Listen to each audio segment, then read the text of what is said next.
Welcome to High Drama.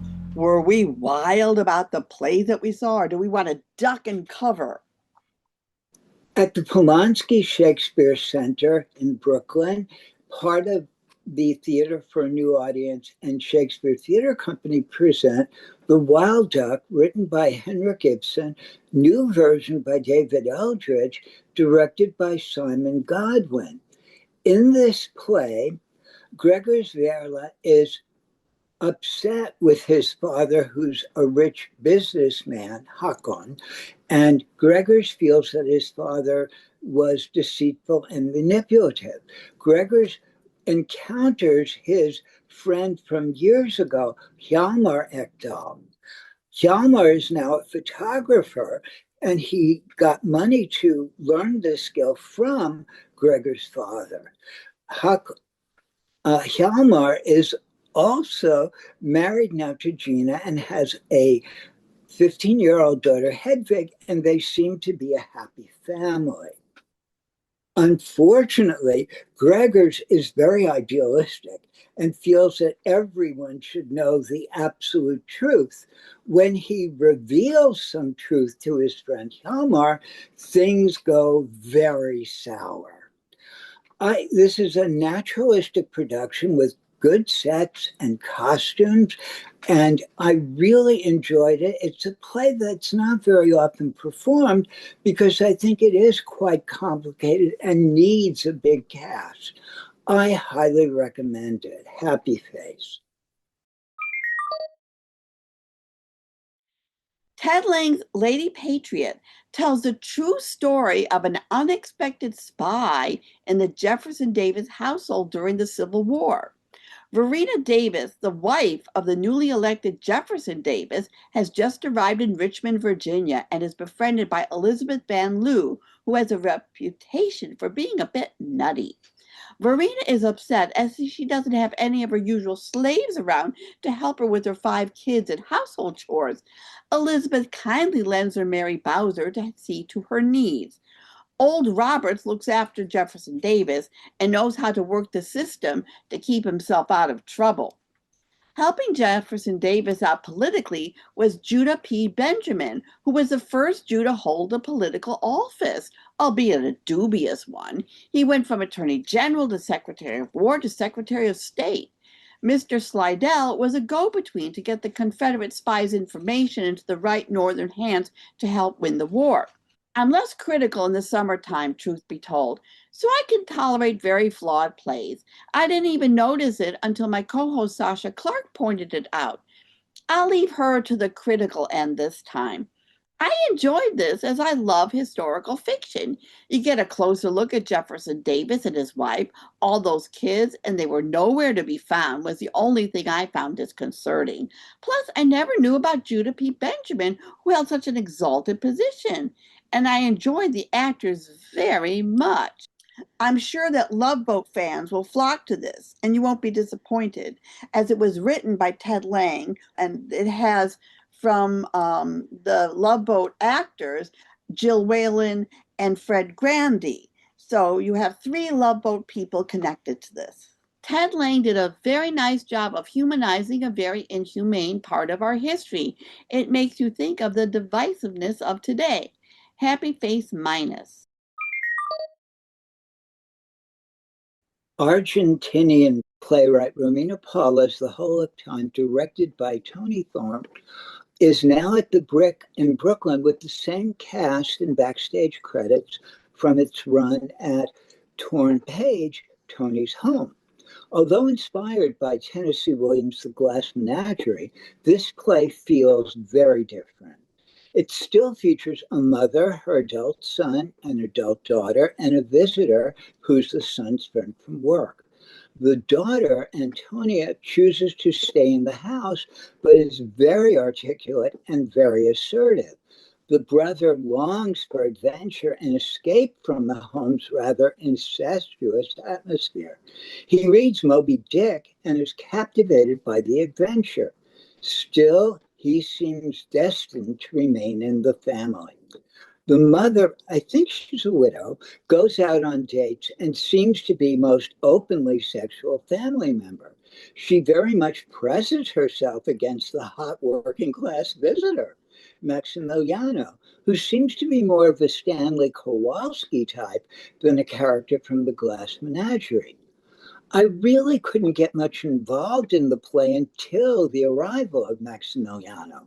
His dialogue with Antonia, whom he urges to go out, and her cogent responses about her happiness within the inner family space made for a wonderful scene. Still, this wasn't a play that I fully enjoyed. I give it a happy face minus. I tend to agree with Mark's view of the story in that it is similar to Tennessee Williams' Glass Menagerie, but it takes notes from other plays that Tennessee Williams has written, especially when it comes to the character of the mom, Ursula. She is a lot like Blanche Dubois from Streetcar Named Desire, where she gets a little bit more, a little louder, a little more unhinged as the story goes along. Ursula is also very passive aggressive toward her daughter.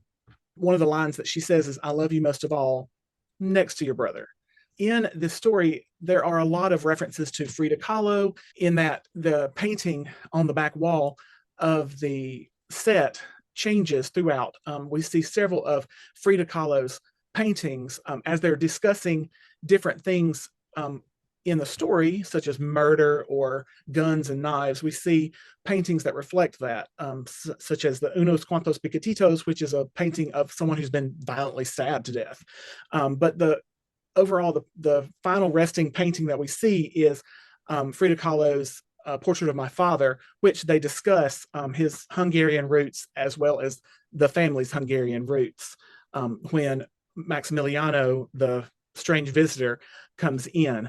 And Mark alluded to the incestuous issues that go along in this story, where Antonia almost kisses her brother, and we're spared that by the mom walking in. And so I think this play was rather awkward, a little confusing at times, but under Tony Torn's direction, this cast, who has been together for a very long time, they give a very strong performance to this 70-minute brief story, which is broken up with awkward dance and song. So my overall rating would be mixed faces.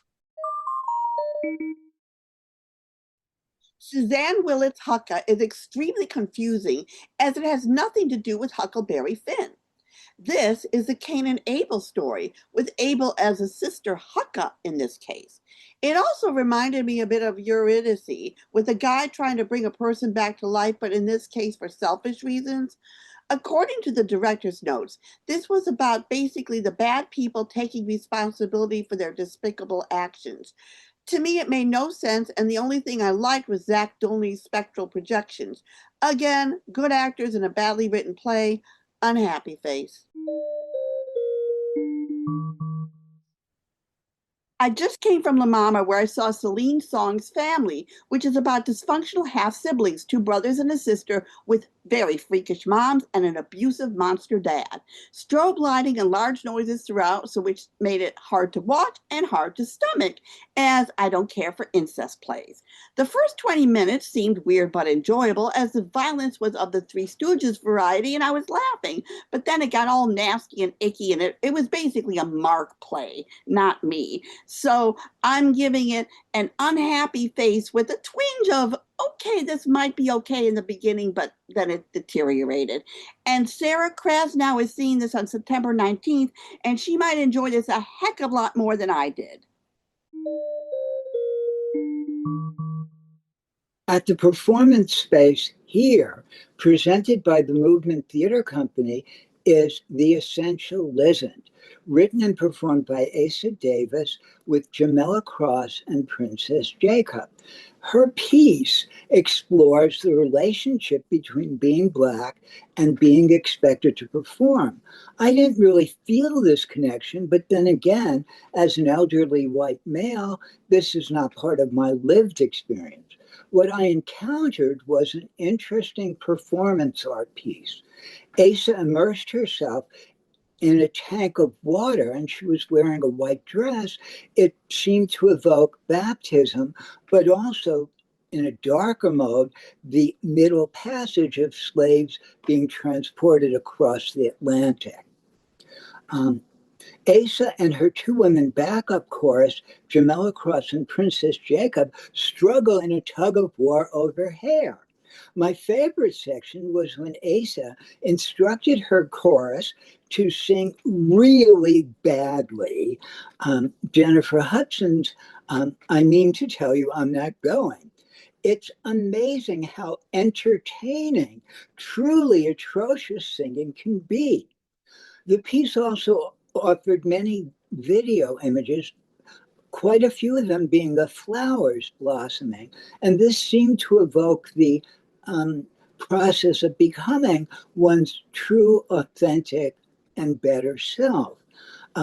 Asa also talked a bit about Tennessee Williams' character, Maggie the cat, one of my favorites. She felt Maggie had to perform in order to get what she wanted. I didn't understand all the speculative philosophical parts of this because that mode is usually alien to me. But I did enjoy a well choreographed and well sung performance piece that I give happy face -2.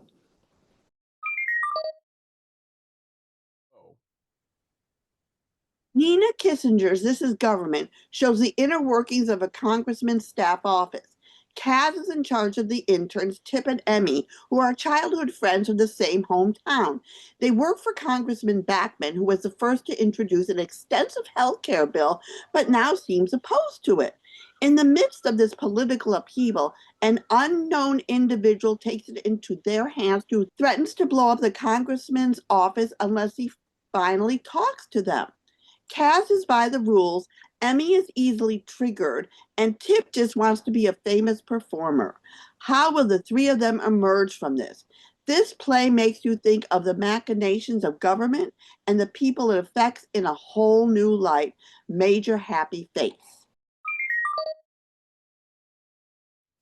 So the thing that really carries the show are the four incredible performances that we have. The three people that are in the office, the manager and the two interns, and the person that we meet later, who has a lot to say, and we listen, and we find ourselves agreeing with all four, even when they're in stages of argument.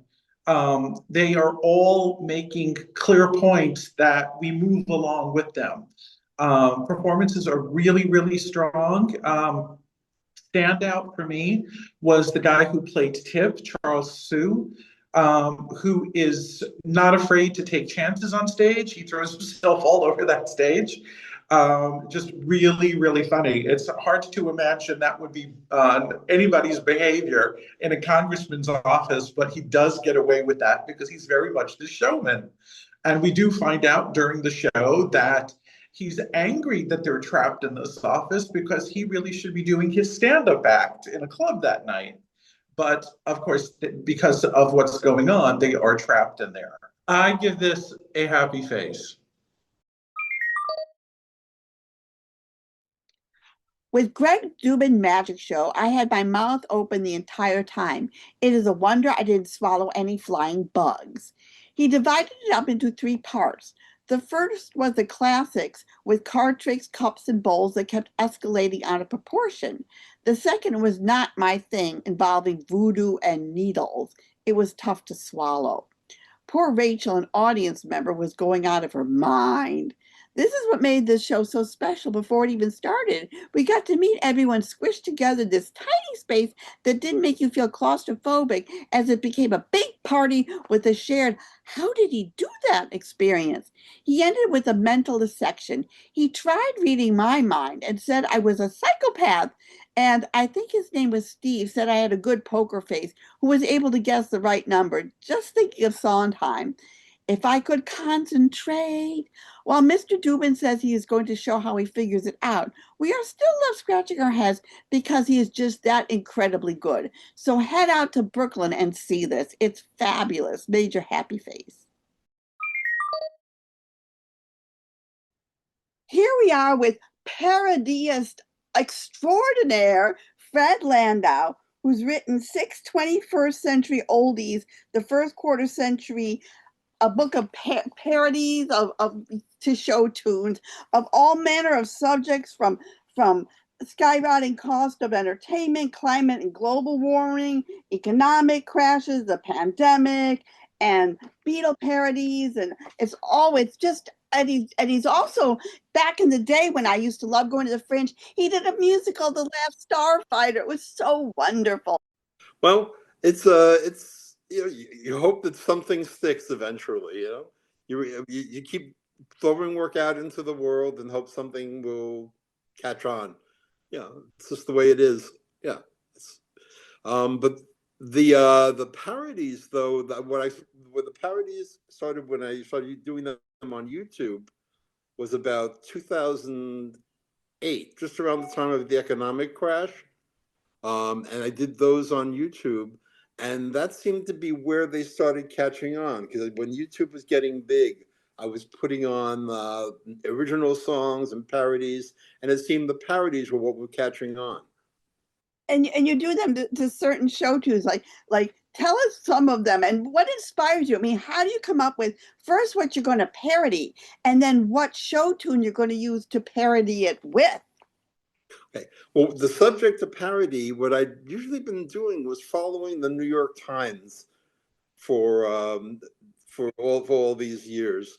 And at one point, I started putting the Times has a comment section, a reader comment section, and for some reason, a couple of times I put in a parody lyric based on the story.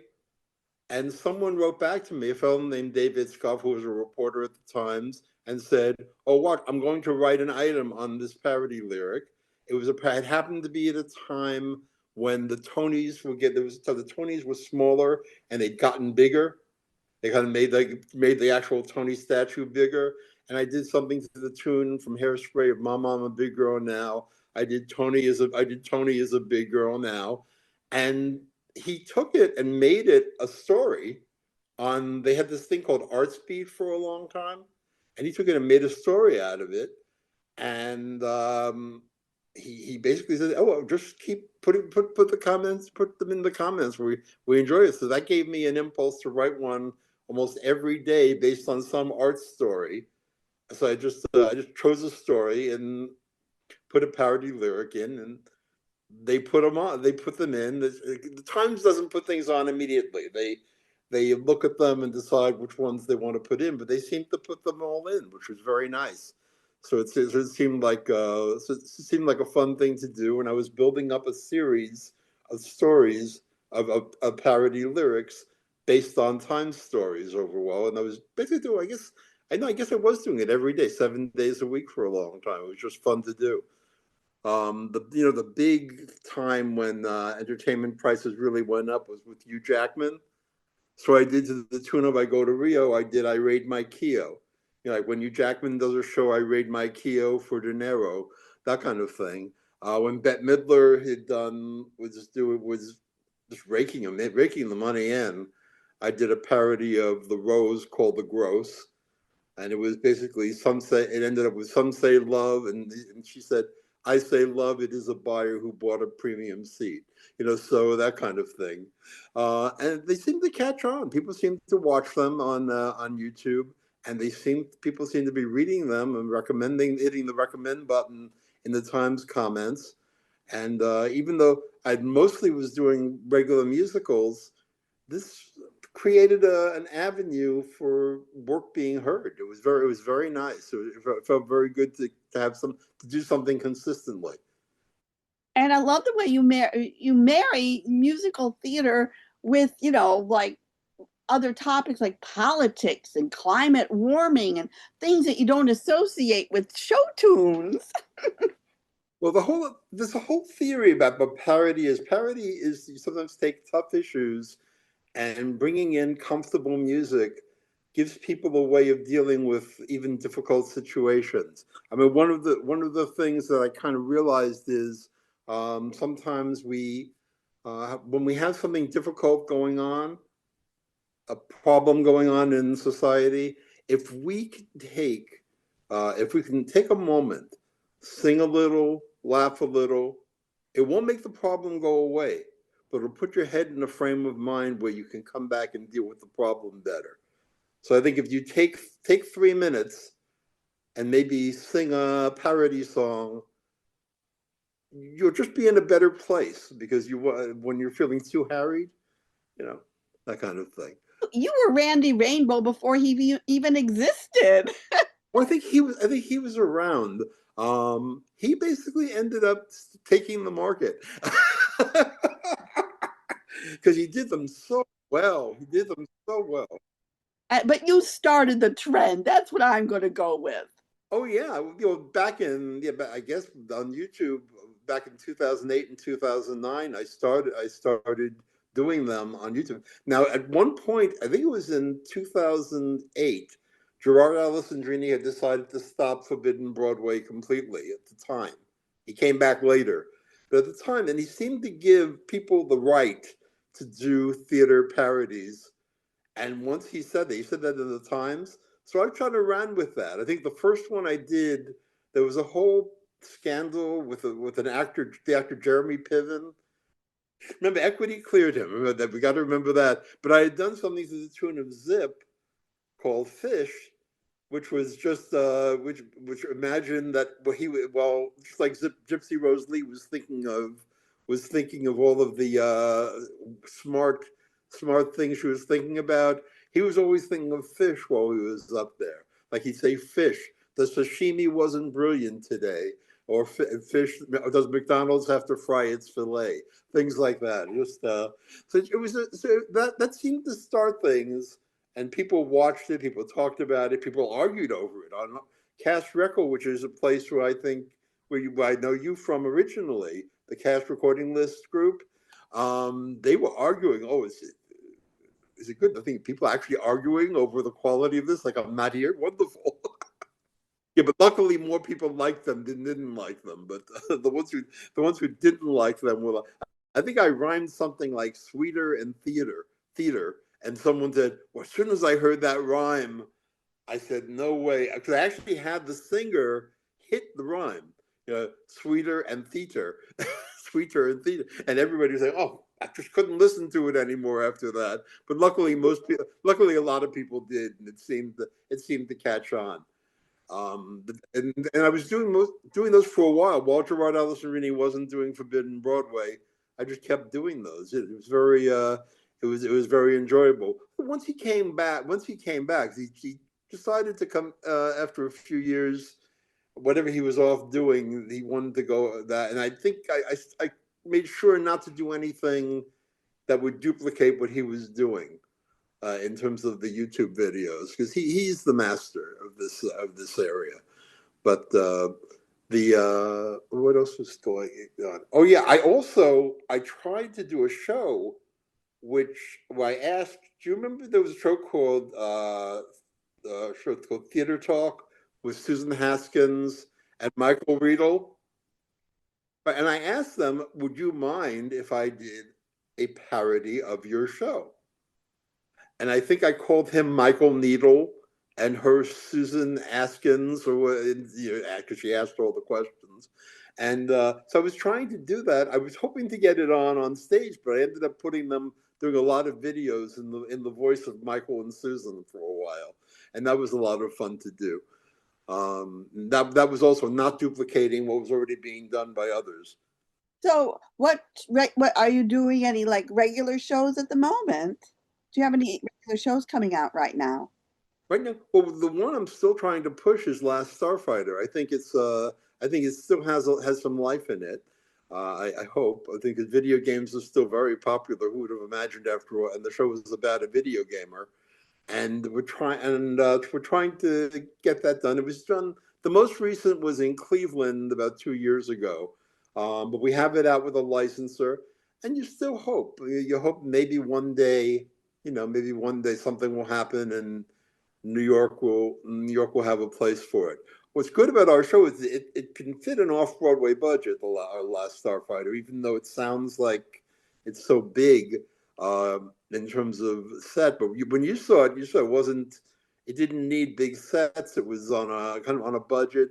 And the only thing that was wrong is that it needed 15 people. But these days, with off-Broadway shows are having more people now. So it seems like it might be a time for that show to come back.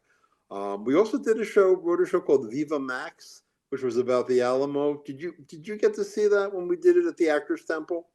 No, I didn't. Yeah. That's about a general. It was based on a novel by Jim Lehrer. You know the name? He did NewsHour. Jim Lehrer was known for the McNeil Lehrer Report, but he was also a very good, terrific novelist. So we got the rights from him to do a musical version of his novel, and it also been made into a movie starring Peter Ustinov. And it's about a general from Mexico who tries to impress his girlfriend who dumped him by marching into Texas and recapturing the Alamo. Now, right now, who knows right now if we'd get an audience, but I think we could get an audience for that outside of the country. I think right now things might be a little sensitive with Mexico for getting that show on. But I think if we could get it done in London or something like that, we'd probably have something going there. Well, I look forward to anything you produce in the future, and thank you so much for coming on the show. Great. Thank you, Eva. And now for theater listings. Our next show is October 4th. Don't forget, Broadway Cares Flea Market is Sunday, September 21st, in Schubert Alley and the surrounding areas. Go to Dancers Over 40 Tables to get my playbills that I donate. Closing September 22nd, right before I go with Patrick Page at the Tank. And lots closing September 28th we couldn't get to. Tossos, Let's Talk About Anything Else at the Flea, False Steps at Theater at St. Clements, Chanel Alley, Relative Stranger, Sarah Cooper at Soho Playhouse, Spark Theater Festival at the Chain Theater, Flaming September, September 24th through 28th, created and performed by Justin Vivian Bond, directed by Daniel Fish at the Church of St. Anne in the Holy Trinity in Brooklyn Heights. It's about Mary Ann Faithful. Next show, we'll be talking about Exorcistic at the Asylum, which is a hilarious send-up of The Exorcist and closes October 4th. So go check it out unless you have vertigo. I missed the second act. Then we're going to talk about This Is Not a Drill at the York and The Porch on Windy Hill at Urban Stages. Have a wonderful Rosh Hashanah and Yom Kippur. Oh, and by the way, I forgot to tell you, Sasha Clarke's review of Lady Patriot will be on the Facebook page.